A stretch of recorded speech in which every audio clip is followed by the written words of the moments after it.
Kapareha sa lahat ng bagay, mga kwentuhan nating hindi nakakaumay, mga ngiti at halak, hakan saya ang nadama nating dalawa, kailanman hindi na nga mabubura. Kung sakali mang mapagbigyan ang puso kong ito sa'yo lamang, ako'y nandito lang naghihintay, umaasang tamang panahon tayo naman.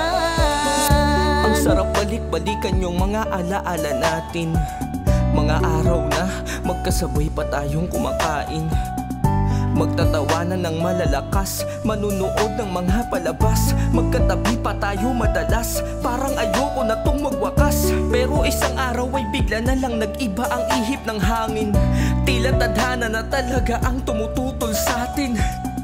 Dahil nagsisimula pa lamang sumaya, magandang istorya nating dalawa, biglang dumating sa puntong bawal na tayo mag-usap. Masakit pa nun ay ipinares ka pa sa iba. Di ko man lang nagawang ipagtapat sa iyo kung ano nga ba ang tunay ko na nararamdaman. Kung di mo alam, mahal na agad kita magmula nung una pa lang, noong unang masilayan ng ngiti mo, mga tawa mo na naging aking paborito. Hanap ko palagi yan sa bawat pag-uwi ko, lahat ng yan ay nananatili pa rin dito sa aking puso at isipan at di na mabubura.